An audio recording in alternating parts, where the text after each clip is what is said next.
Hello and welcome. Today we are making one of the easiest treats you can make at home, hot cocoa. I will show you how to make both with and without dairy, with a few notes about what non-dairy milks work best in my experience and my testing. So let's get to the ingredients. So for our ingredients we will need about 1.5 cups milk or non-dairy substitute, and a mug that can hold that of course. To this we're going to add 2 tablespoons sugar, 2 tablespoons cocoa powder, and a literal pinch of salt. Like you see here, it's probably less than 1/16 of a teaspoon. And our optional ingredient, if you are using real milk, 1/8 of a teaspoon of butter. Thank you for watching, and if you like this video and are not already a subscriber, subscribe for more like it, and if you want to help the channel grow, share it with your friends. Now, we start with heating our milk. I'm going with the microwave here because it's honestly the easiest way. I like mine on the cooler side, so I tend to only go with about a minute to a minute and a half at most. If your microwave has a beverage setting, it will probably need 2 presses or to set it at 2 beverages, and that'll bring it up to temperature. You could also heat it on the burner by using a low temperature and heating it until it just begins to bubble, and taking it off the heat immediately to prevent scalding if you're using real milk. I'm not sure if dairy milk scalds, because I always do this in the microwave, but I would say if you follow those same instructions, you're probably going to be safe. So let's talk real quick about non-dairy milk substitutes and what ones to avoid if possible.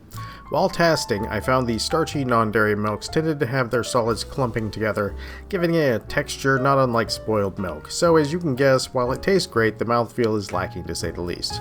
These included hemp and oat milks in my tests. Soy and rice milk both suffered from being very thin, and the cocoa powder kind of falls out of the suspension more easily, so more of the chocolate settles at the bottom of the glass while you're drinking.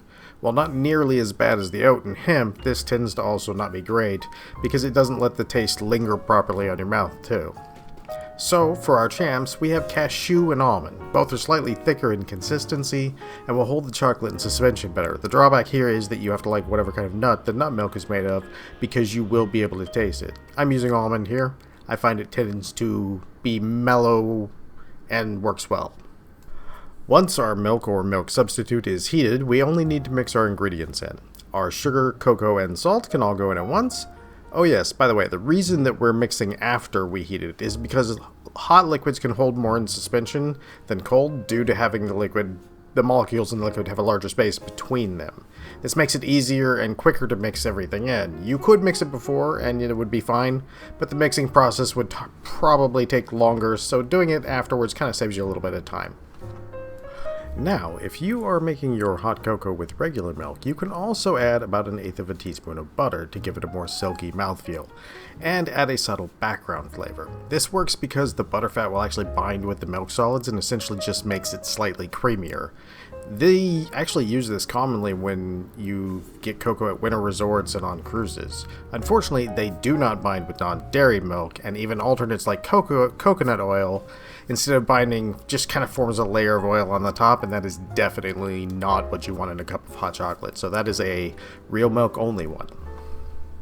And with that, we have made hot cocoa. Hopefully you enjoy yours as much as I did this one. So, thank you once again, everyone, for watching, and I hope you have a great day and a great meal.